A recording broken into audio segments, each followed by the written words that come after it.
Marcus Rashford. Oh, glorious! That is a special one. Good afternoon, and welcome to the United Hour. I am your host, Robert Wallace, and today is a good day. Today is a great day. Today we won a game. Today we actually won a game. We played somewhat okay. Once again, Ten Hag saved his job. But it's not just about me. It's about my guest today. I have Big Phil. What's going on? Yes. I'm good. Here, the man, and international Devin, who never home, who always somewhere going, somewhere around, always somewhere around. What can I say? I love enjoying life. You understand? And I mean, you bring back the hat today. You won the game 3-0. Life is good. So I see you have some new threads. I hope things stay This is good. the new lucky hat. I have to shout out my sister. Mhm. Came back from Europe. She brought the hat. Got myself a nice bar coaster and a little lapel pin. Right. So, Robert, you have to explain to everybody the significance of the hat. Oh, well, the hat, right, is for about 2 years now? For 2 years or so? Correct. Once Devin wears the hat, we win the game. We have lost games because Devin refused to wear his hat. We have lost games because Devin didn't carry the hat to go to Mali, Bali, Japan, Thailand, wherever he went. So whenever Devin had the hat on, we win. So my hope is that Devin this year will listen to me and will forever wear his hat. Don't wash it, spray it out. Don't wash it. Okay? Right? Make sure just make sure dust it out a little bit, spray it out a little bit, use some Febreze, put it back in the case until next week. Because now, yes, the hat stays on until we lose in the league. Yes. When I put this on, it means there's some luck coming as well. Exactly. So, you can only use it once a season, so. Well, yeah, well then you can't leave at all. So I believe I can't remember who we are playing for our next game. Barnsley. Right. So And Spurs are playing next time.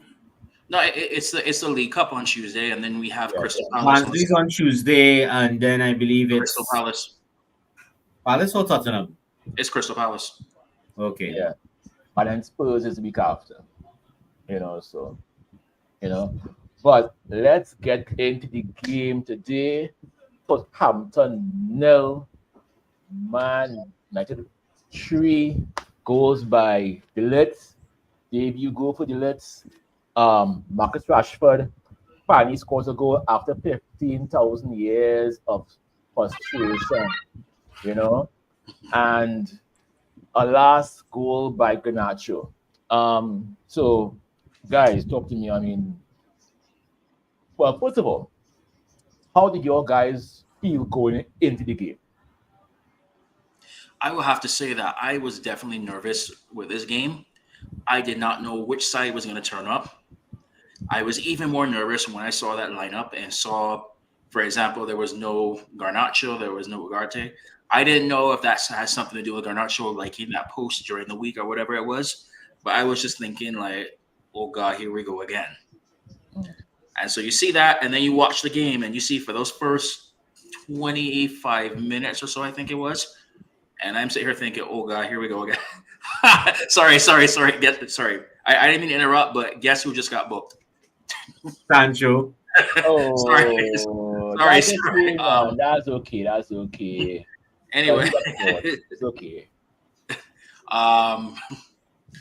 But yeah, so watching that, and it was pretty much Onana kept us in the game for those first 25 minutes. He had a great save on that youngster who came out there with no fear. And I truly believe that penalty save, as poor a penalty as it was, that turned the tides in that game. So, you know what? Minus that first 25 minutes aside, hopefully they fix that. I was pleased. I was pleased to actually not only get a win, but score more than one goal in the match and also get a clean sheet. And now, I guess we can do applause for this, but we won't have negative goal differential right now. And I mean, I'm happy we won the game, but it is very sad. This is our fourth game of the season, and we are now on 0 goal difference. 0. That is sad.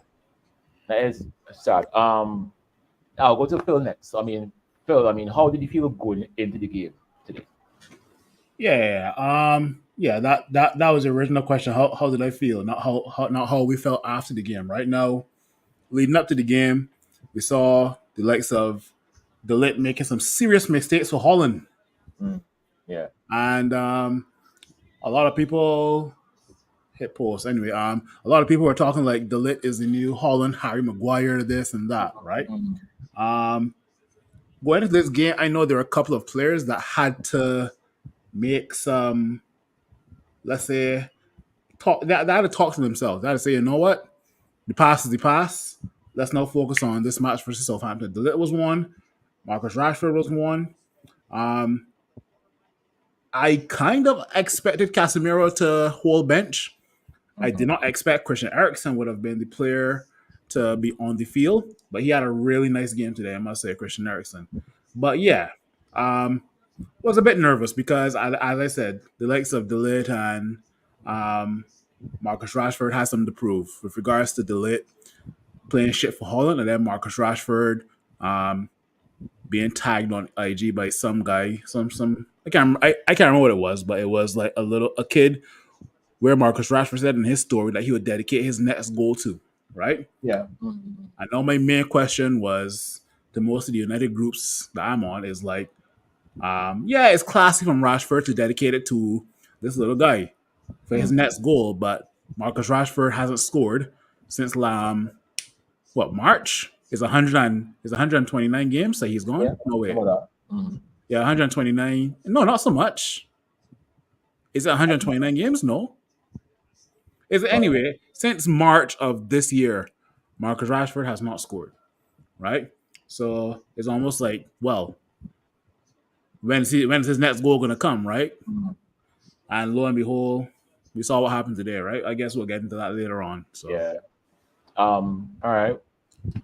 So same question. I mean, how did you feel going into the game, and how did you think Ten Hag would have fared going into this game today? This was a game in the past, right? And commentators said something today that kind of summed up how I felt about the game. In the past, but when Southampton was a consistent team in the Premier League and always giving a good account of themselves, we had this habit of getting to their venue on a really good run of form and leaving with nothing, right? So we were going to them today on no kind of form, coming off a 3-0 hiding, right? Which I think that 3-0 was kind of merciful. It could have been so much more than 3-0 the last time. I didn't see anything from our players over the international break the ones that we were expecting would start today. I didn't see anything from them that told me, well, boy, these fellas that have hit some form and they're coming back raring to go. So I was really worried. I thought today was actually had the potential to be the start of the end for Ten Hag. Luckily, we have job done. We tipped it off, right? That kind of made the weekend start off really good. I mean, last night was fantastic start to my weekend. Sorry, Barbados Royals fans, but we get house here, right? So last night started off good. We continued with a Manchester win today. Liverpool lost. So all in all, my weekend is going good, man. Right. Well, I mean, that is good. That's good. Going into the game, I believe Delit scored. Correct me if I'm wrong. I think it was the 35th, I believe. Literally 2 minutes, I think, after the penalty save. Yeah, right.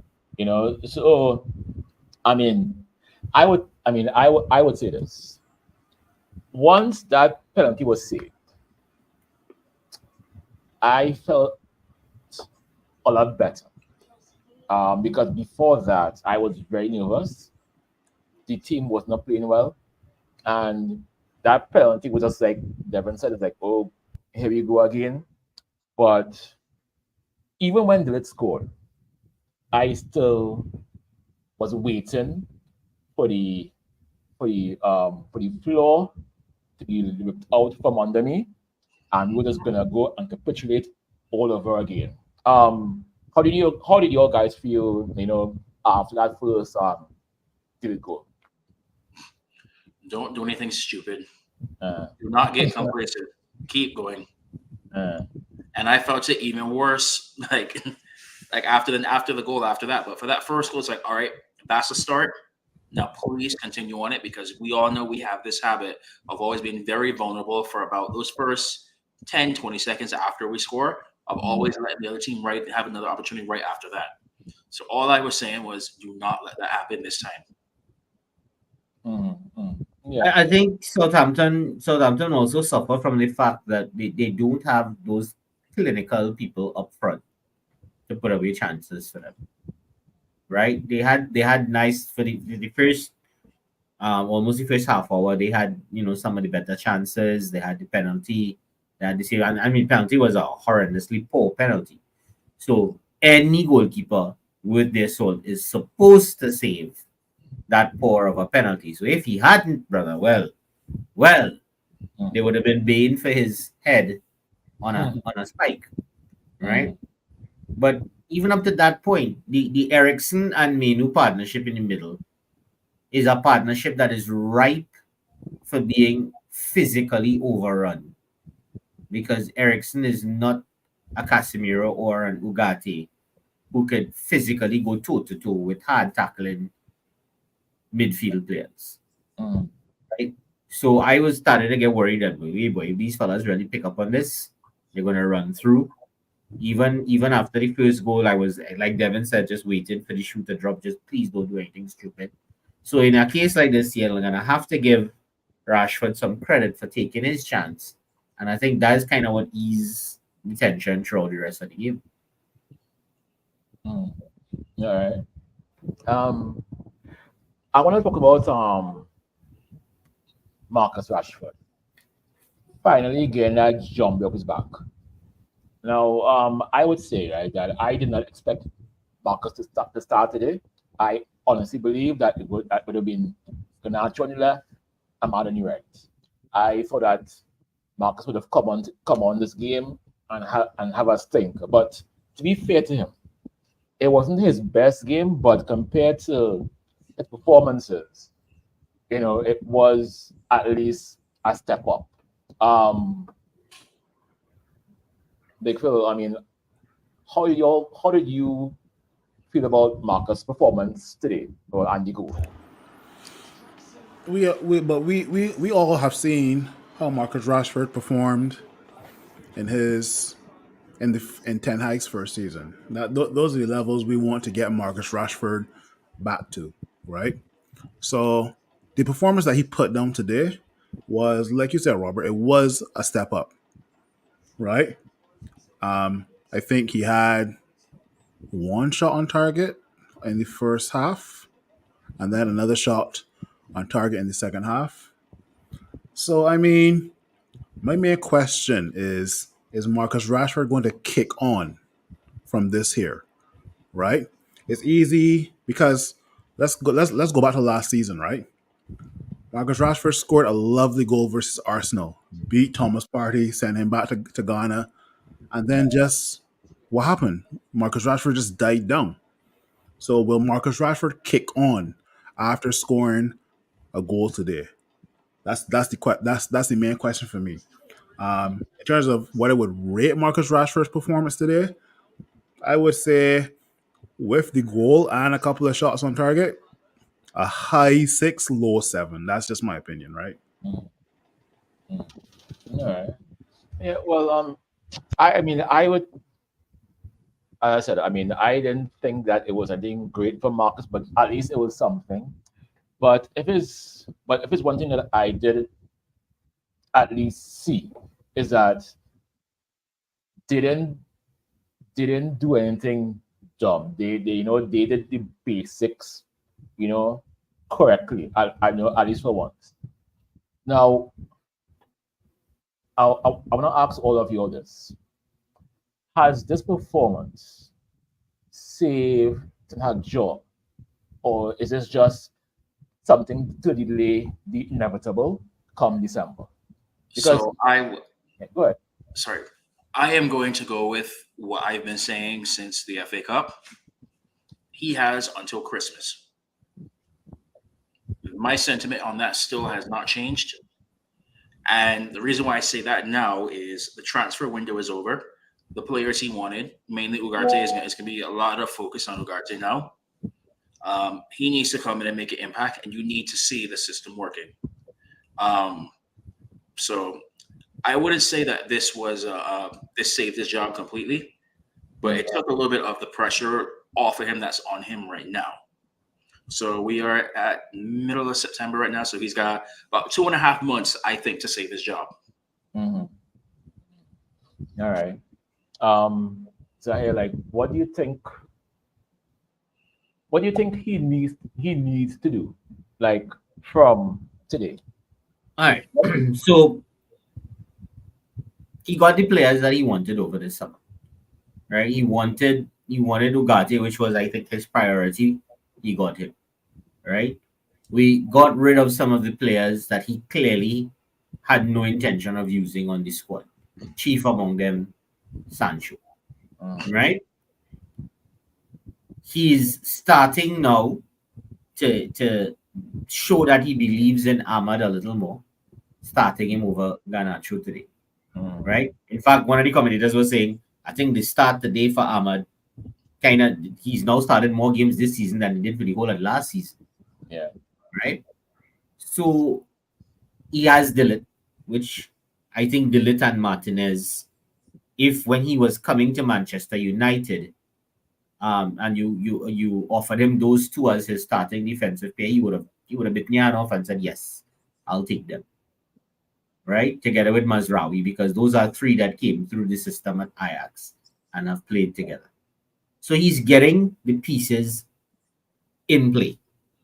Now I think he needs to address the issue of everyone still asking for what is his style of play and for seeing a consistent product on the field.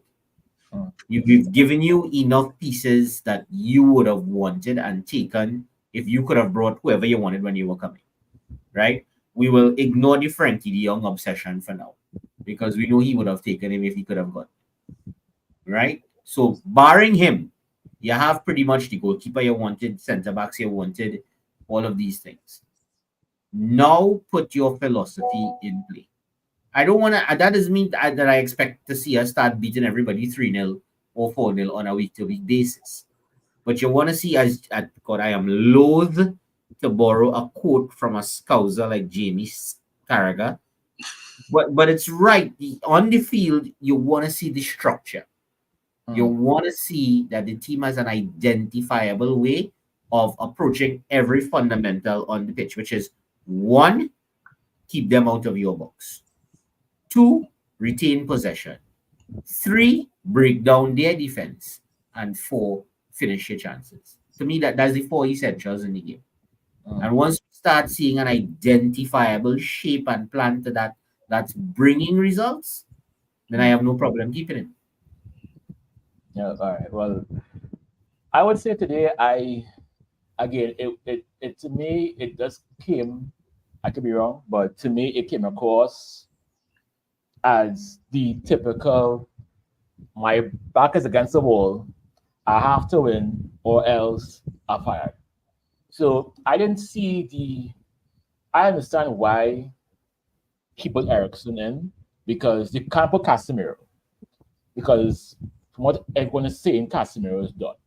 I don't believe that, right? But that's what everyone says. So you can put him in. That to me shows some kind of weakness to me, because if you're the manager and you want to play Casemiro, play Casemiro. If you believe in your system, play Casemiro. So I would say Ericsson to me was very weird. It was a very, very odd choice. Now, thankfully, it worked out, because Southampton is not Man City. Southampton is not Spurs or a really quality team this year. They're not. So maybe we got away with one today. But I did not see any structure really. I I still saw a lot of the same frailties of the team. The middle is just wide open. You know, I was strangely not enthused about Xerxes today. I'm not sure if it is that he came back tired, but I don't find that he had any real impact. Really, truly. I have to disagree with you there. Disagree with you, Robert. Disagree with you, Robert. All right. You want this one, Phil? Disagree. You want this one, Phil? Disagree. Go Yo, ahead. so one thing I called from the first match Xerxes played for us versus Fulham, Xerxes is going to have to adopt his game similar to like a Hurricane, where Hurricane drops back, or even Wayne Rooney back in the day for us, where you can't just stand in a static position and expect the ball to come to us, because over the years, our strikers have been starved for service, right? Now, fast forward to this game today, right? Xerxes for a 6'4" guy is so technical. I'm not gonna lie, right? I rate Xerxes today about maybe a high 7, a low 8, maybe more of a high 7, right? Xerxes link up play today, Robert, and passing was Correct. that of a number 10. A number 10. I saw Xerxes feed balls to Ahmed, feed balls to Garnacho, nutmeg guys to get today, hold up play. Xerxes probably had one aspect where he miscontrolled the ball. But other than that, Xerxes played proper today, right? Like a deep line forward, if you want to call it that. Just to cut you across, he could have had a goal if Mazraoui had pulled it back. He could have had 3 goals today. The Well, one where sliding one that Ramsdale Ramsdale saved, but the one that Mazraoui went for the shot instead of pull it back, he was waiting right there for the pullback. We got to talk about Mazraoui as well too, because a lot of people still think that I miss Wan-Bissaka. We can talk about that later on though. You want to know who Xerxes reminds me so much of? Yeah. Rude. No. Oh, It's between her. Berbatov. So once he adds finishing to he gets a little better at the finishing. Yes, he'll be right there. But the way he plays, like he's not the type that's gonna be sprinting everything like that. You remember Berbatov was always already thinking 2-3 passes ahead. Yeah. And get the ball there, get into position like that. That's what I see when I see Xerxes playing. Mhm. So time will tell if he lives up to it. But right now that's what I'm getting from him. All right. Yeah. Well, I can understand that. I guess I would like to see what kind of team he will have when everyone is back fit. I could see a team where Hoyland and Xerxes is on the pitch together. I could see that. I could. At what position does he take out for that then? I could see them both Which on one- the which together place they if we're chasing a game. All right. Not in terms of starting, I don't see unless Bruno's injured and Xerxes plays the number 10 role, then I really don't see us with Xerxes, and let's say all players are fit and all players are hitting form, right? Mhm. I don't see Hoyland and Xerxes playing together unless we're chasing the game, right? But Now, I'll make one exception to this though. Do you all think that Ugarte can play the pivot by himself? yes. That would be the only way how it could happen. I don't know. I have to see it first. Like I have to see a whole game with him in the team. So hopefully he will start against who we play on Tuesday. Well, Or Bradford. the League Cup or the Premier League next match. No, the League Cup. Because Barnsley. I personally wouldn't mind seeing him play that game on Tuesday ball, boy. just to get yourself, in a game, and then play on the weekend. I mean that's something that I could see happening because I think we need to get him in the team as quick as possible. So I think so. I think so. Yeah. I think so. We still got the likes of Hoyland and Euro to come back, right? So Mhm. Correct. Yeah, but today also showed up a glaring need that we have in the squad that we thought we would have addressed, and we just didn't have the time or the money to do it. Dalo had a horrible game today, and ooh, no cover for him on the bench because Mazraoui is already across on the other side, Mhm. So right? I think that the talk for that though is they're trying to get ready to bring Harry Amos into the first team. But so I think that the long term goal I think is by November to have him in there as cover for that reason. Well, then he better start. Then the youth man better get some minutes against the But this was League Cup team. I mean this was very uncharacteristic of Dallo. I mean, don't get me wrong. Over the national break, he scored for both his team and the other team. But I mean, that's not like him. So I really hope this was just a bad day for him, and this is not something more serious than that.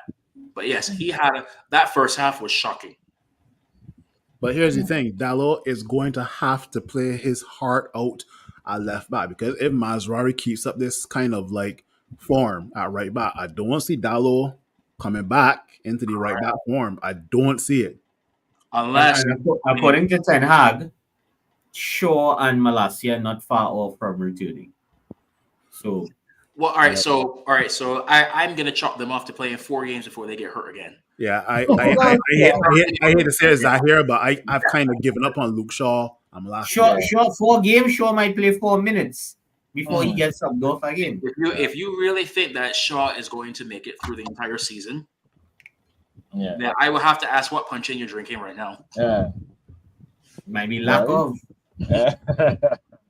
because I mean, yeah, because Dior. Because I mean, I know for me, I thought that it was a mistake to not bring in a left back, even on loan, at least on loan, just to have some sort of cover for Luke Shaw.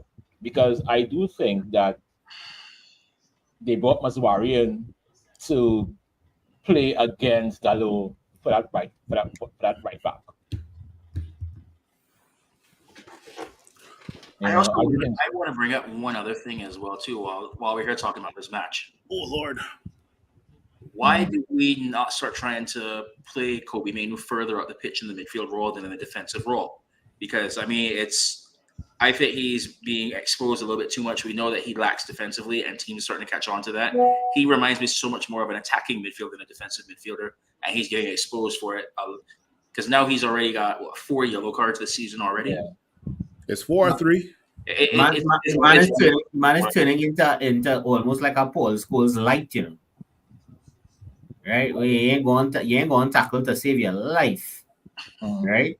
Because every time anybody saw Paul Scholes going into a tackle, we look away because you just know the card coming. Right? But I trying to think of a midfielder that we could mold Kobe Manu off of though. Like he's not the type of player to do these like extravagant long passes.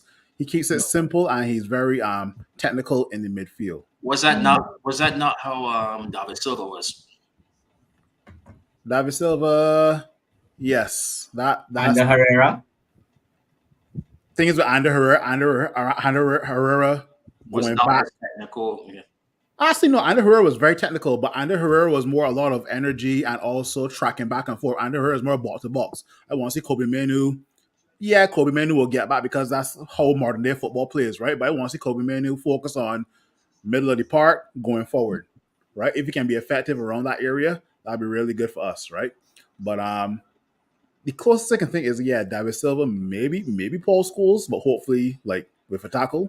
You just said long balls, and what was Paul Scholes' nickname again? Sat Nav, because he was known for the long yeah. ball. Mhm. Well, all right, more David Silva. I I'm would trying say. to think now of another technical midfielder. Well, not in the Premier League. Go to La Liga; they're full of them. Yeah, the only one I can think of Premier League wise like that is David Silva. Yeah.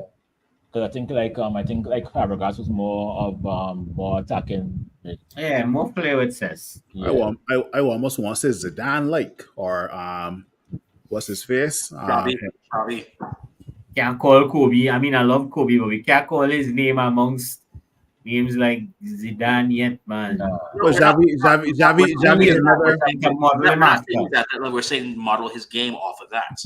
Yeah, I think Javi Iniesta, that sort of type. Seedorf, that sort of type. Yeah, it always a good show. because Kobe can be creative sometimes, but that's not his main game, right? His main game is to soon from now to dictate play alongside the likes of Bruno and what's not, right? So I definitely looking forward to see what Kobe could bring this season as well too. I actually supposed to be collecting a Kobe Manu jersey today, right? So I think we'll see. I think you can see more evolution from Kobe once Ugarte establishes himself as the starting midfield player. And that is why I think Ten Hag is going to be given until Christmas. You just said it right there.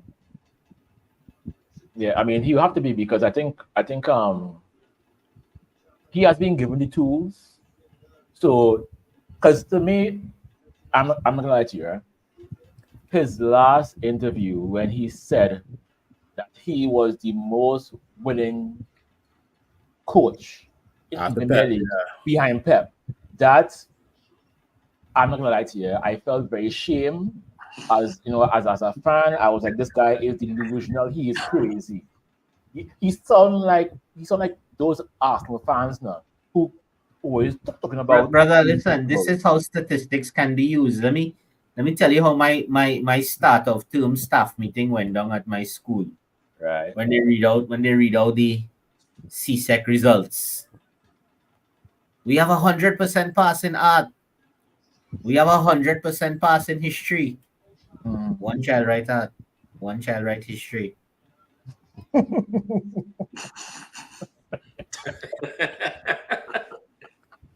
Well, they're not lying. But is this statistic a lie? No, there's not. No. There's not. No. it's the not man a lie, lying it's not a when the lie, man but says- it doesn't tell the entire story. Yeah. I mean, The man is not lying if he says oh after shit. Pep, Sorry. he's won the most trophies in the last couple of seasons. Who scored? Madueke, I think. And Cuckoo. Oh, and Kuku, sorry. Oh, okay. Once it in Sancho, I just went got second yellow and kicked off. That's all. Right. But yeah, and I don't know about you, but I get right that you're under some strain. But I find his interviews now are becoming more and more erratic. Even his last interview where they had to bring up Ronaldo again, and you can see visibly he's like, why can't I just catch a break? And I don't know. Sometimes I feel sorry for him, but sometimes he brings on things onto himself. Oh God. But you got to realize that Oh the God. media. Yeah, guess who got the assist? Sancho? Yeah. That's okay. Anybody can get an assist. Remember Fellaini got an assist. I can't care about that. Listen, we have been following football for God knows how long, and we know the media loves to Correct. post drama and toxic shit, right? So Especially when it involves this team right here. Of course. we saw Ronaldo's comments, we saw Garnacho liking posts, and the media gonna stick on to that like white on rice, right? So the media probably won't have anything to post about Manchester United this upcoming Monday. They won't, but they'll probably wait and wait and wait and wait. Yes. Because at the end of the day, I'll say it once and I'll say it again. Manchester United, hated, adored, but never ignored. Correct. They'll sit there. I mean, they'll sit there. They'll have the story lined up. And the second that we lose a match, they just want to sit there and pile on all this stuff on top of it. Or you know what else they'll probably do now? They'll probably sit there and like put a little blurb about how we won, and they'll say something about how we should have held on to Mason Greenwood, how we just won the League One Player of the Month. Something like that. That they would say. Correct. So I've already learned about that, and especially that all these other media outlets it's so anti-United. It's not even funny. All right. I will always remember when I remember Sir Alex Ferguson. We were playing. We were playing in the Europa League, right? This big bad Manchester United with Sir Alex Ferguson. And in the Champions League was your Reals, your Barças, your Bayern Munich, your Juventuses, whoever, all the big dogs. Guess which league, either the Champions League or the Europa League at that time, had the more viewership? Guess. Guess. The Europa League. The Europa League. There's stats to show that, and there's stats there to show it. Viewership for Europa League with Manchester United was this amount, and big bad Champions League that had these 5 big dogs in it couldn't get the same viewership. Yeah. But I want to take a small tangent. Now, I mean, we all saw the video with Rio and Ronaldo, and it was I refuse to watch it. Well, that video this for me, it came out very close to this game. I feel as though people thought that we were gonna lose today, because that video came out, and to me, Rio Ferdinand, right, has to be a Trini, because this man loved Bacchanal. He loved confusion and commerce. Because of all the questions to ask Cristiano, you had to come back. So how do you feel about Manchester? How do you feel about Ten Hag? Knowing fully well that this man has an axe to grind. Now, you think that was some kind of ploy? Was it jabs? I mean, was it like Rio taking jabs at Ten Hag and it was not. All that was simply a way to get views for his channel and things like that. And so you figure, what's the best time to do this now? All right, international break. There's not a lot of other things going on right now, so you get more focus on it at this point. That's all that was. I don't see why Rio Ferdinand would have some big issue with Ten Hag, anything like that. But again, you put on Ronaldo and anything, and it's instantly gonna get millions of views. Yeah, definitely. That is all that it was. Definitely. All right. Look, regardless of how badly it ended, and it ended badly. We all know it ended badly, right? Regardless of how badly it ended, we cannot lose sight of the fact, and I'd like to think that Cristiano has not lost sight of the fact that it is this club and Sir Alex Ferguson that put him on course and set him up to become CR7. That interview did not come across like that at all to me. No, I'm okay. Like I said, I didn't see it, but I will go to my grave with the belief that if at the point in time when he came to us, and for those years he spent with us, becoming what he became, that would not have happened at any other club, under any other manager at that time in his life, the way football was being played and the way footballers were at that point in time. But I do want to say one thing now, because I'm hearing like all these people now talk about Ronaldo and speaking bad on his name and things like that and whatnot too. I don't care what anybody says. He is a Man United legend. Of course. Either the best or second best United player ever. No pun intended, if you know where I'm going there with that. Right. But I want to point out 2 other players who had very big falling outs at the end of their United careers. Yeah. Roy Keane, Ruud van Nistelrooy. Yes. One of them is back at the club. Both of those chants were being sung by the fans in today's match. So it's only a matter of time because time heals everything as well. Yeah, but listen, the thing It's with only a Roy, matter of yeah, time before his chance starts going again in there. But again, you, they you've left seen the they're on a chance. You've seen horrible the start. chance, but every time you hear Roy talk, Roy's still bitter as all hell. That's fine. That's fine. I don't care. I don't care. I think about what he did for the club. Yeah. Yeah. I must just to go back to this game that we played against Southampton today, right? Uh, I don't know if we got I don't know if you guys did it earlier in the podcast just now, but I got heap some praise onto Ahmad Diallo. I was a big critic of him because I thought when he first signed with us from Atalanta, he was so weak and feeble, right? mhm. And it's amazing how is it two stints in the championship that he had, one with Sunderland. Sunderland I know and Sunderland for a fact. it was two stints he had, right? But Yeah. Ahmad Diallo's hold up play has improved immensely. I love to see when the guy has this ball and hardly anybody is getting the ball from him, right? No. If we could turn Ahmad Diallo into like our, I don't know, Bernardo Silva or David Silva, but with like a bit more physicality, he's gonna do wonders for this club. And Anthony has to watch out because Anthony, you will be loaned to Galatasaray very quick if you do not see how Ahmad is playing. And you saw in the first 20, 30 minutes of today's game He was the how best player. horrible the team was playing. Yet Ahmad still kept his head held high. Yes. That's the type of attitude you want from a Manchester United player, Correct. right? There's some players when we go a goal down or like there's a mispass, it's almost like, oh my god, not this shit again, right? Rashford.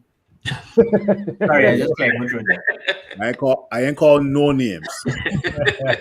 I call no names. But my question still remains with regards to Rashford though. Is he going to kick on and make this 2024-2025 season his own? Time will tell. But on that note, as you said, Anthony will probably get his chance on Tuesday. Yeah, And he has to take it. Correct. Yeah. He has has to to score. take it. To me, he has Tuesday's to a good score. chance I to figured start you in would 11. be Anthony. I think Maguire was kind of walking off a little gingerly at the end of the match. If that's Maguire do something so stupid today, man. Oh my god. if Why you that- as you coming out, you kicking away the ball? You see what happened to Declan Rice last 2 weeks ago? And Yeah, you but just do the same foolishness? Come on, man. And now you got the entire defense under pressure. Jesus Christ, man. But what I was going to say though is that if he's feeling all right, he will get another chance because especially with Euro coming back soon as well too, he's only going to get further and further down the pecking order as well, which also could jeopardize his chance with England. So these players come Tuesday, they need to take these opportunities. I really would have thought Eriksen would have started on Tuesday, but it's probably going to be Casemiro now for a confidence builder. yeah, I think so. Ugarte should be starting on Tuesday as well. That one I am not sure about yet, just because we are going to need him for Crystal Palace. Mhm. So he will He get has to get his. Yeah, I hear you. But He will if you get want to give minutes. him legs, I would at least give him perhaps I the don't first know half. if you bring him on 60th minute or not. I don't know. But sometimes the way Ten Hag talks about Ugarte's fitness, he's like a long way from being fit. I'm like, Yeah. a long way. The guy just played minutes Yeah, against right. Venezuela. The man played a whole Copa America. The man played minutes versus Venezuela just now. The man was Yeah. talking long way in terms of flight time, boy. Oh gosh. Where I had to be. But in terms of Ugarte starting versus Barnsley, I want to see him and Casemiro in the midfield and see what happens though. Maybe Eriksen in the 10. Who knows? All right. All right. If you have Well, to try something, He's not going to rest Bruno, so that that's it. If you had to try something, you might as well try it against Barnsley, right? I would have even given Hariyama some minutes at left back against Barnsley. how much longer is Mount out for? Unclear. Boy, now? I don't know, boy. Mason Mount is one of these. I don't know, boy. I just actually forget that man is at the club. Yeah. You don't even think about it. No. Are there any Mason Mount highlights from last season? I don't think so. Well, he scored one goal, and that was it. Right? But Robert, he's just one of these players I don't miss. It's almost No, like all right. It's almost like all right. If you get injured, it's like all right. Whatever. Okay, whatever. because he's never here. He's never here. But even if he was here, Robert, what has Mason Mount done for the club Yeah. last season when he Because was fully fit? I can't remember I, a thing Mason Mount do, boy. because okay, like Like, I will the ask you man all is this. the man is in danger of becoming. Irrelevant. Man is in danger of early onset Phil Jones syndrome. Yeah. Correct. Because I know on a different show I was talking about that weird formation that he had, right, with Bruno and Mount up front. Did that make sense to you like ever? Because to me it didn't. It never did. Or would you all have preferred to see that formation, say with Bruno and Xerxes?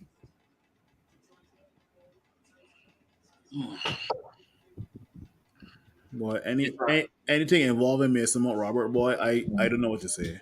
I say let me just stick to Xerxes, Bruno, and Kobe Manu doing a link up play, and because they three seem to understand each other, but we'll see what happens in the next couple of games. Okay. We have to figure out how to utilize him in the squad, so that way we're not running into the same issues as season past, where he's not using the full squad properly. So that's why I kind of get why he was going towards that.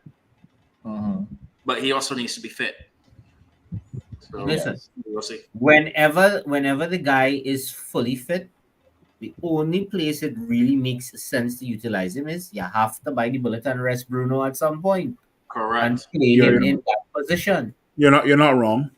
That's the only thing that makes logical sense. And to me, that was why you would have bought him, because you cannot expect Bruno Fernandes to play game in, game out twice a week.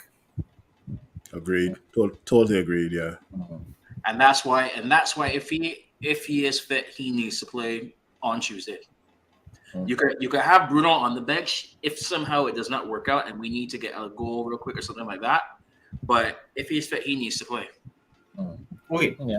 So on a sidetrack, because even though, assuming he plays and Bruno is on the bench, if you play him and you play Xerxes in front of him and you start maybe Ahmad and Garnacho or any combination of those two, Ahmad, Garnacho, Rashford on the left and right.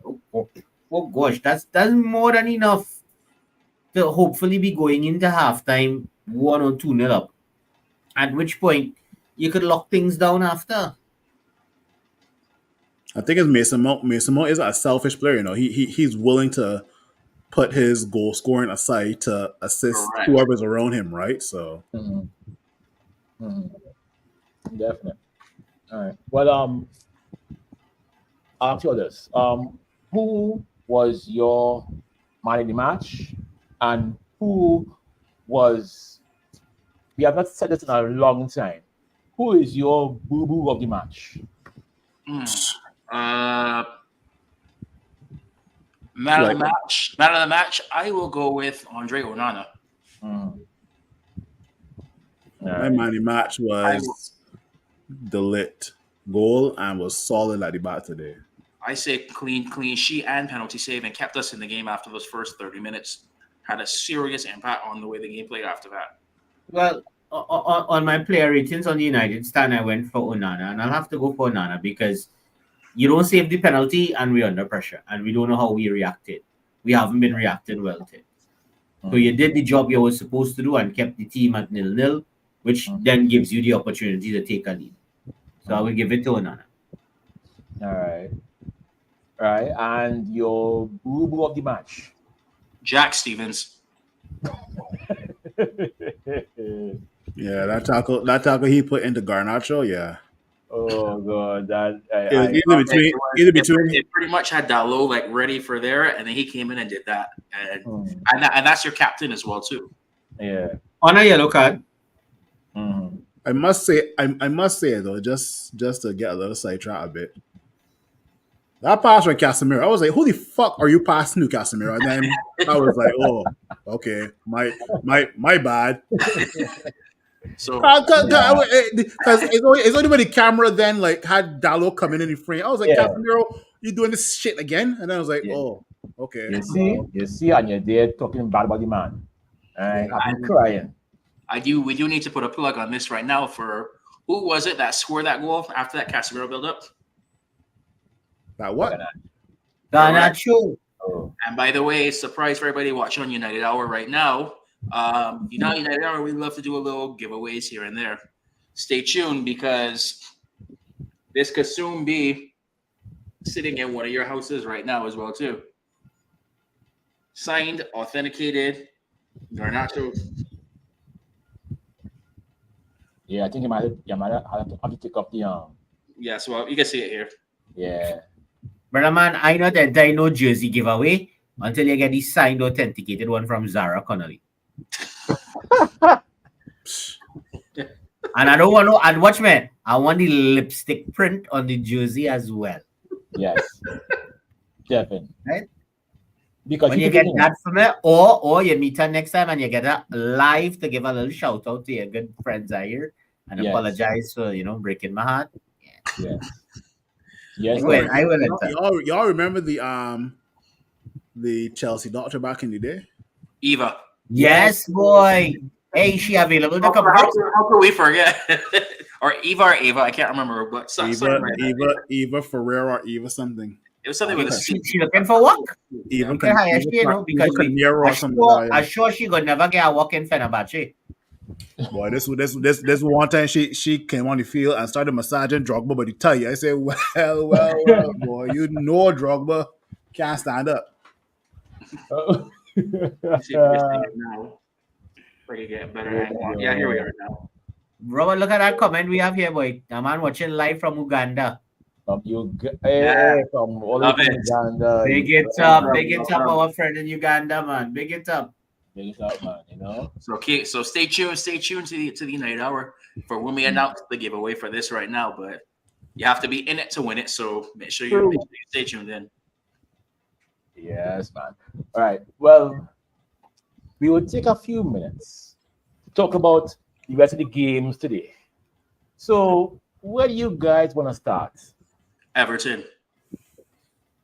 Hey. We will save the best for last. All right. We'll start with Everton. You can't rush the bush, right? Can never rush the bush. Right? We can't be terrorists, right? We can't be out here just living life. Right? You can't be doing that. Right? Take your time and ease in the thing. All right. So Everton did today exactly what I was afraid that United was going to do this morning.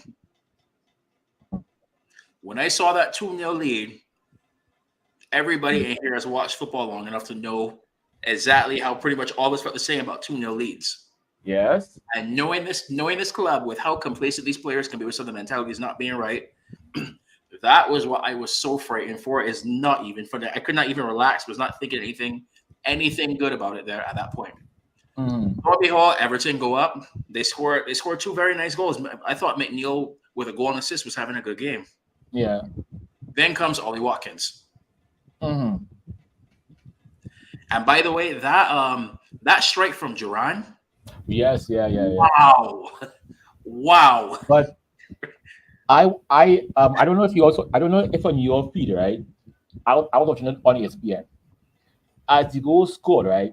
The nasty cameraman pushed back to Watkins on the bench. And my face was like this stinking nasty. The cameraman pushed back to the goalkeeper. I was like, no. Yeah. So I saw Martinez looking back, but it kind of reminds me that you remember Arsenal back in the day with they had the fight between the keepers when Arsenal the keeper that we played against today. What's his name? Used to play for Arsenal. Ramsdale. Yeah, you remember when Ramsdale had that one game? He had that. He was like going off on games. He was making these ridiculous saves, and they pinned to the bench to show the other goalkeeper, like, "Yeah, you probably just lost your spot." yeah. How was Leno? That's what that reminded me of. Yeah, that's it. Like I just thought it was real nasty how this just Like I do think that they showed the keeper, but then they showed Watkins on the bench, and my face was like just sour because you're not scored 2 goals. You bring the team back in the game. Now to me, right? Watkins was not having the best game. To be fair, he wasn't. So I think he deserved to be soft. He did. You know. But here we're going on before the international break. You saw somebody sent me a picture or a meme with Everton up 2 goals, and it was the 86th minute. Yeah. What if I told you Everton lost this match? And I was like, nah. And I watched the highlights, and the man put 3 goals. Yeah. In 7 or 8 minutes in Everton, boy. I said, well, boy. But yeah, Everton going up 2 goals and bottling it. Twice. You all deserve to get relegated, boy. But you know what? They deserve it altogether, especially now. Like you remember how they were with us, like with the whole Bradley thing. They were trying to take advantage of us. And they come out, they put up that very well, you know what statement afterwards, talking about how there's praise, we went after them and whatnot. So I said, let them get all the licks they want right now. Let them get relegated right now when they have a new stadium being built right now too. Good luck paying for that in the championship, by the way. How Gerard Brantford let Ollie Watkins out jump him? I don't know. I don't think he was on the pitch. Brantford, he wasn't? You sure? I think he's injured or something like that. He's injured? So who was in defense today for Everton? Hold on.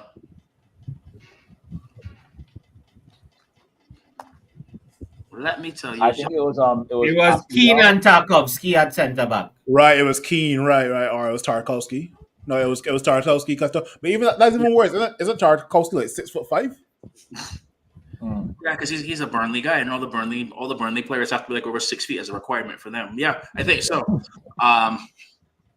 But yeah, so let Everton get all the licks that they deserve. Let them keep on infighting about their ownership issues. Let them do all that right now. They deserve everything. And when they get relegated, and when Brathwaite leaves on a free, or we get him for 20 mil, you have nobody to blame but yourselves. I am looking for Everton fan TV here right now. If they ever had one that existed.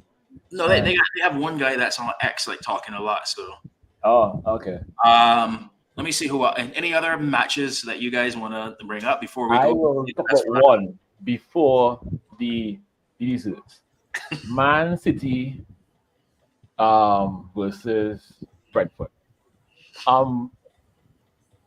Even though I knew when he scored, right, he wasn't gonna win. But I didn't expect Brentford to fight them all the way through. Because to me, they didn't look very convincing. Like they didn't look at all convincing. Like I think this year, I'm not saying that Man City are not a good team, because they are. I liked how Gundogan coming back was a very, very good goodbye, right? It was, but the team itself didn't look right. It looked very, very shaky. You know the thing that amazed me about Brentford? How they just lost their star striker. Yeah. And it looks like did not even phase them one bit. No. So that to me is very impressive. I have to give credit to the Brentford organization and Thomas Bryant for that. Yeah. And I mean, did they buy anybody to replace him, or they just bank the money? Not sure, but Brentford is somebody that kind of reminds me a lot of like a Brighton or a Southampton back in the day, where they are very good at identifying talents before they make that jump to the big club, to the bigger clubs. I need you guys to do a conversion rate for me, because a certain player went from making 20K a week to 400K a week. That's a 20 times increase. How much is 400K a week in TT dollars? Somebody needs to do that calculation for me. Wait, remember, I think that's in euro. Or is it pounds? That's even higher. It's in euros. Euros? No, wait, it's in pounds. Euros about 10. Yeah, it's in pounds. You gotta do pounds to that. Then pounds is 10. Just say about that 10. So he's getting about 4 million TT a week. Yeah. So go and gamble. That's wrong. In a country with real big casinos. Yeah, but you gotta be careful there with that. They're real straight out there with a few things. He going poor real fast. he going for real fast. No. He said he's set up for life after that. You play If he has a good financial advisor who won't screw him over, then he's set up for life. But if he moves like NC Hammer and all that shit, nah. He has enough where he could take his old salary and use that for gambling a week if he really wants to do that. Correct. Yeah. I still have enough left over. So he's making more than Cristiano Ronaldo? No. No. I don't think Saudi would let anybody come in and make more than Cristiano. No, they will let Messi. No, it's probably in Cristiano's contract that nobody could ever come to the league and make more than him. Probably. No, you can't do that because the contract, Ronaldo's contract is with one club. They can't have that across the league like that. No, they would never. Yeah, but the top 4 clubs in that league is owned by the same consortium. Yeah, but if Messi said he wanted to come, they would make it happen. So come and do what? Messi ain't going there. Messi ain't going there. Messi's smarter than that. Messi ain't going there. When was the last time you saw Messi actually play a game of football? But I mean, like I said, if he said he wanted to go in a hypothetical situation, they would move mountains to make that happen. Robert, it was Messi. Messi played in the World Cup. You forget is Messi save all the goals. Messi did all the clearances. Messi crossed all the ball. Messi scored all the penalties. Messi win all the penalties. It was 11 Messis on Anyway. Now it's time for the moment we've been waiting for. Right. I will let all 3 of y'all go. Phil, take this one. Yeah, you wanna got me so lost here? No, cause I try to figure out what we're talking about. So who before in the match before international break basically broke down? He said he could break down another team's tactics and how they played in 30 seconds, only to go back at home. Yeah, he sound very articulate with Sky Sports News after that we love drubbing. But back in the day, I used to watch this picture called Robin Hood, where he stole from the rich and gave to the poor. That is what Arne Slot did. He stole from us and he gave to Nottingham Forest. And lo and behold, it's amazing how two Manchester United and Chelsea rejects tore up and exposed Liverpool's defense. Yes. Right? Yes. Big up, Anthony Elanga. Big up. But Anthony Elanga played well today. He did. He played so good today. Yeah, boy. And here's the thing, right? You saw the colors that Nottingham Forest were wearing. It's almost like Liverpool thought they were playing Manchester City. And I was joking about that, but Nottingham Forest were going to bring on a guy that looks exactly like Jack Grealish. And they said, well, boy, look, the man look exactly and playing almost similar to Manchester City, boy.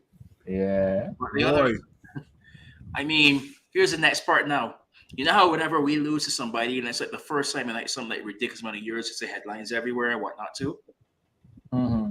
That was the first time Nottingham Forest had won at Anfield in 55 years. Wow. Let's take a bet right now. Will that show up on headlines tomorrow? Nope. But if it was Manchester United, Man, you would not hear the end of it throughout that whole day. It'll be on repeat everywhere. All this other stuff. We all know how that goes. So yeah. I know. Well, I don't care. I don't care what nobody tell me, boy. Manchester United is the biggest fucking club in England. I care what nobody tell me. You can't tell me there's no bigger club in England than Manchester United. That is not a controversial opinion. So forget the trophies. Manchester United lose, Liverpool lose. Who will make the headlines? Jesus Christ, boy! No idiot can tell me that there's a bigger club in England than Manchester United. You can't. You're an idiot. You're a jackass. When you're so focused on one small thing that you can't see the big picture or bigger than that. Mm-hmm.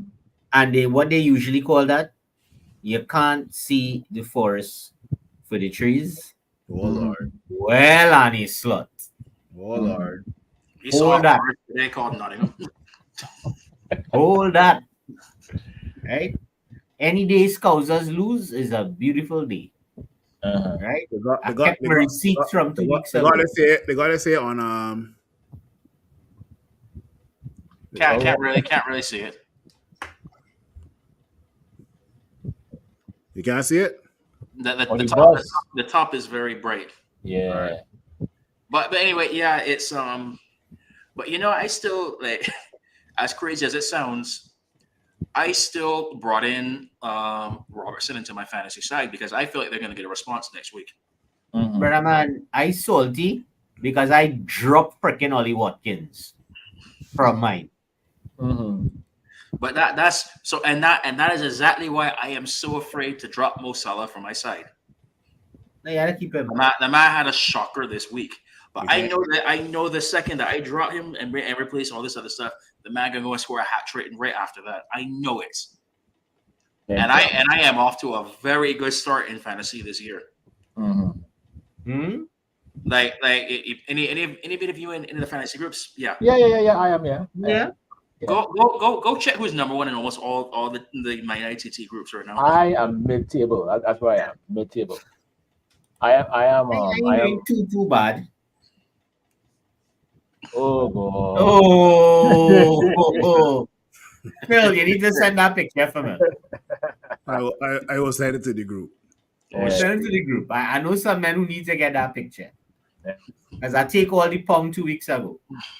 Mm. So right now I am 19,300 in the world. Mm. What? What? Yeah, I am not kidding. I am not kidding at all. But that's low. No. That's the overall league for everybody playing fantasy on the game. Mhm. Man in the top 20,000 Yeah. in the world. So I put it to you this way: before this week, I had 262 points. Okay. Mhm. Wow. Your triple captain Haaland the week he scored the hat trick. Well, you had 2 weeks to choose from for that. Mhm. I like to keep my triple captain for a double week.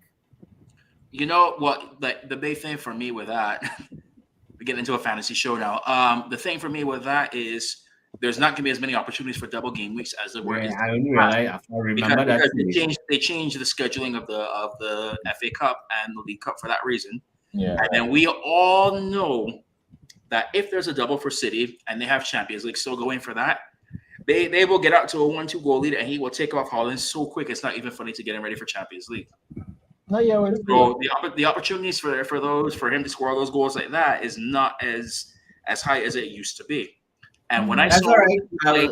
he's playing at home in week 2 against a newly promoted side, I was like, boy, he's going. I thought he would score 5, to be very honest.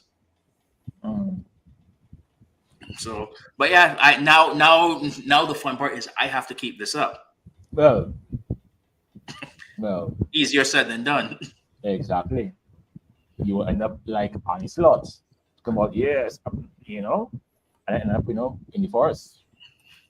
You understand? So It's a long season to go. So yeah. Tomorrow more football playing with the North London Derby. Uh, This is Spurs' best time to beat Arsenal. With I believe so. They have I to. believe so 100%. they got Basmati Rice out, they got Odegaard out.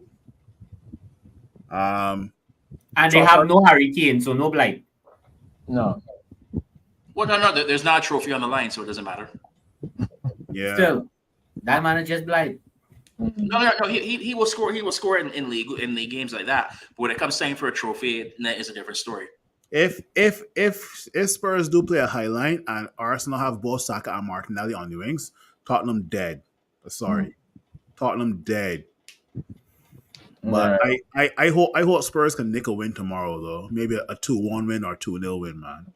Side note, how effective you think Sterling will be at Arsenal? Well, my man don't get baptized, so I know he Yeah, wash away the sins of Chelsea. So we'll see. We'll definitely see. I think Raheem Sterling is a good backup to Bukayo Saka. I think he is. They Yeah. didn't have any cover for Saka for years, and I think that was the reason they took him. Yeah, I think so. No, but Side note, I think FIFA should make the Saka limp a celebration though. But that's just I digress. my thing is, what did what did he see at Chelsea to get baptized? Because I mean, he was in Liverpool. Anybody He here was ever in play? City. He was Anybody here ever cool. play FIFA? And they have that one fan in the stand that's always in all the different shirts, like no loyalty at all, anything like that. Y'all seen that? Yeah, Yeah. I post that when it's just let's say the Arsenal. That's why I was like, yeah, that's exactly what that is. Mm. Man, play for City, Liverpool, Arsenal, and Chelsea, boy. Yeah. Yeah. I can't think of any other player that went through that. All you need to do is go and play for Tottenham now. Hmm. Us, yeah. Nah. We don't deal in pounds sterling. We just deal in No, euro. no. Exactly. Right. Well, before we end the show, let's give me some predictions for the next two games. Playing Barnsley on Tuesday, Palace on the weekend. Score predictions. Home or away? Yeah. Home, I- home for the Barnsley, away for Palace. Mhm. But we I got don't mind. I don't mind a simple 2-0 against Barnsley because I'm more interested in seeing other players get a run out and seeing a solid performance. I really don't care if it's 2-0, 3-0, whatever. Scoreline doesn't really matter, but I will go with 2-0. Palace, I think we need to put something on Palace after that demolishment we got from them at the end of last season. I think we have receipts, we owe them. So I really hoping we could put a 3 on Palace, a 3-0, because I want to see us stop conceding. That's my big thing. Clean sheets. Let me see something right now. Well, they drew today. Wow. Yeah, They came back at the end of the game and drew. I think I agree with that here. I want to put 3 against Palace, and I want to show Palace why we don't need Michael Olise. So my concern, because I can't give you a score line for Barnsley yet, because we all know he's gonna. Well, we all hope that he's gonna rotate the team and not go full strength at risk. Palace though, I worry for Eze and Mateta. Mateta take that form from the Olympics, boy, straight into the season, boy. And the man was ripping up the Olympics. Now Olise's gone, and everything he tore us apart. Mateta is pretty much picked up right back where he was from seasons past. Eze is another one who's going to come in there and do something strong. So I just hope that they can keep this mentality that they have going right now. That may be Ugarte's baptism to the Premier League in a good or a bad way, I think. And depending on how that goes, will determine the result of that match for us, I think. Would you start Onana or Binder? On Tuesday? Yeah.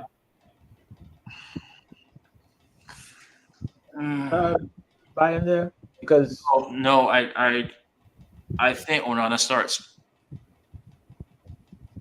But the only way Binder is going to play is like when we're like in the like if we've qualified early in Europa League for the knockout rounds, right. and the position he'll play that game then. Other than that, we all know Ten Hag's going to sit with his man for that. It's unfortunate because the only way Binder is going to get start is when Onana goes to African Cup of Nations. That's all I got to say. Or like I said, if we have already qualified in the seeded position for Europa League, and there's still a couple group matches left, then Binder will play. But yeah, for Tuesday, I think Onana starts. When does our Europa League begin? It's either 20-something. next week. I think it's the week. I think it's the 20-something. Yeah, let me pull it out right now. Somewhere around the 25th, I think. Yeah. The 25th. Yeah, the 25th. In terms of the predictions though for Barnsley, we should have enough firepower to win at home. Correct. That's what I'm thinking, right? A 2-3-0 in the first half should see a few key players being subbed within the first 10 minutes of the second half to bring on some of the youngsters, right? Your Armas, I don't know, maybe give Ericsson a play if he doesn't start. Where is Lindelof? Injured. Injured. Yeah, Okay. he got to go in that summer, boy.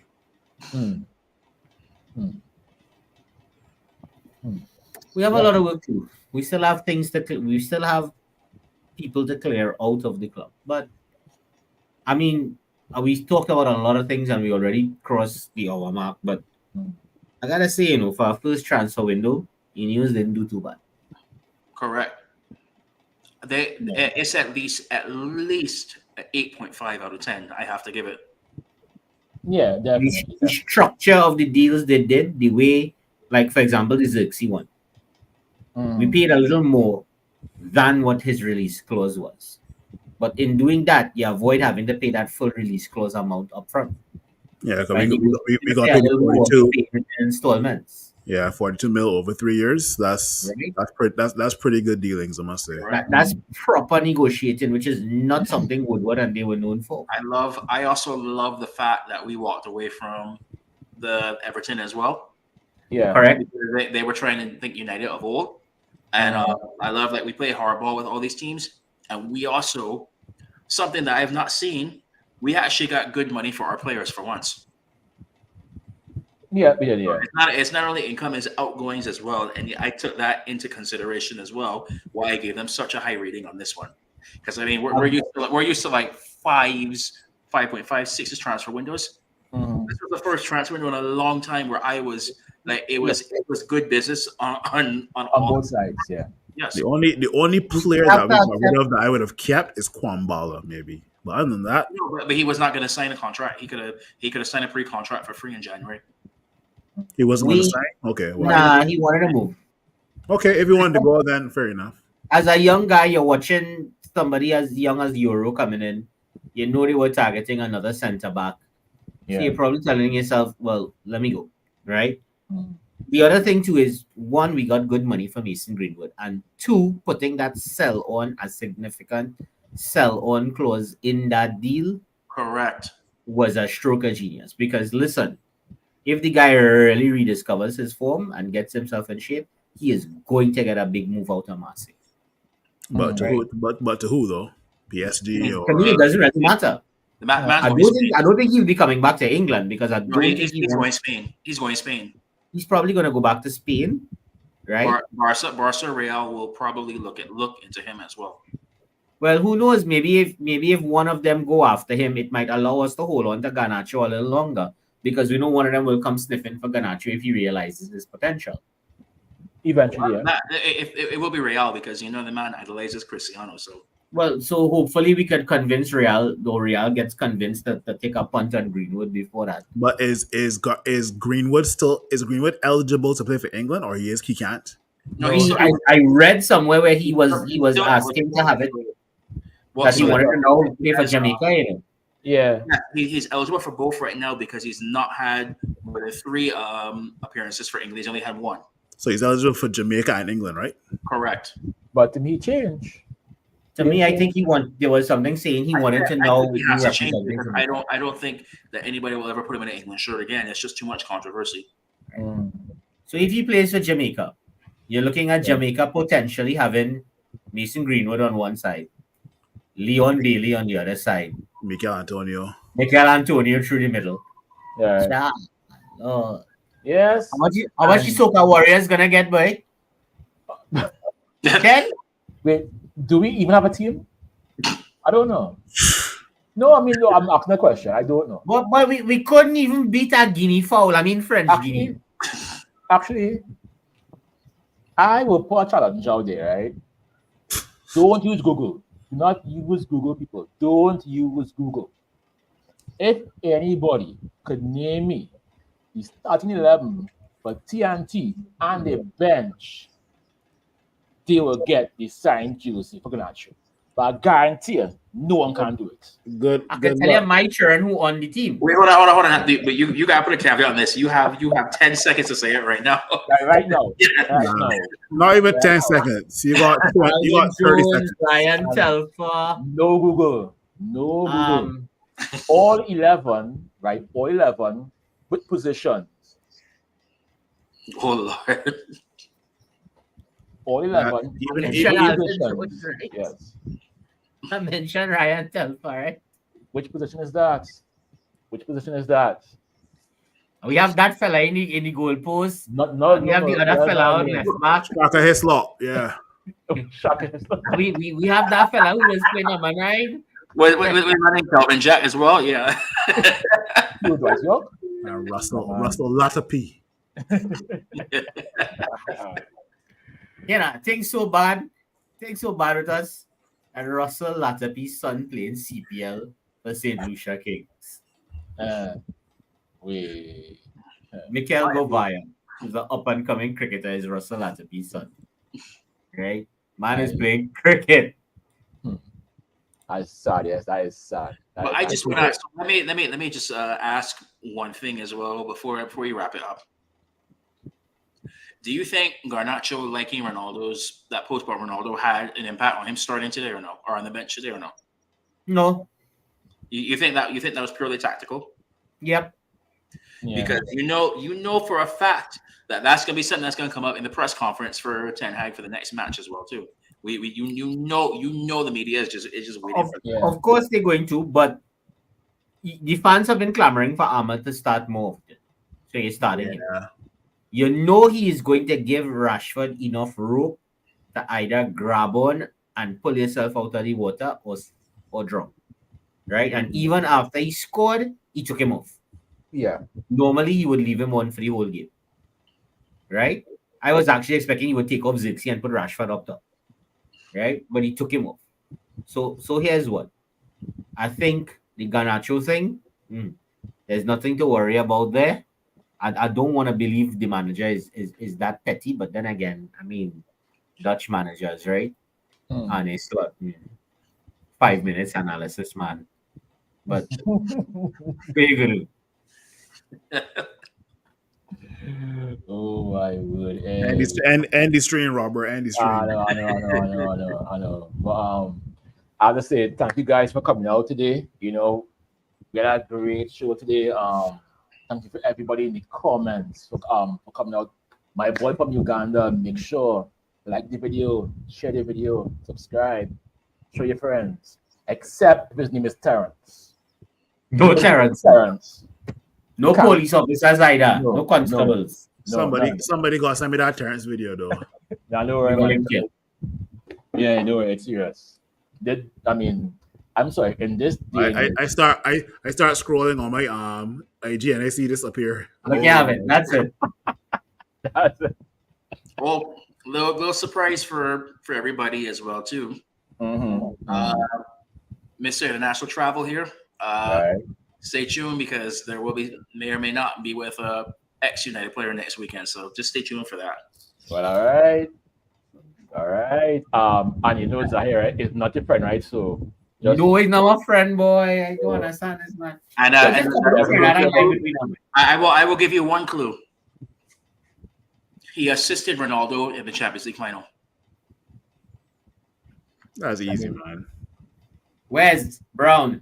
Correct.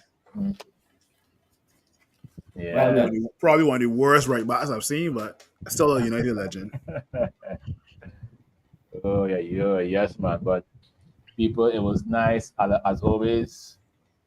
Like the video, share the video, subscribe to the channel. You know, all that good stuff. Be back hopefully on Tuesday with another reaction to the game, and definitely on the weekend. And what did we see, Devin?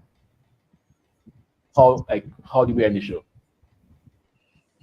We keep the red flag flying high because Man United. We never die. Correct. Never die. People. Hey, if you appreciate what we're doing here at the United Hour, please like, please subscribe, and let's grow this community.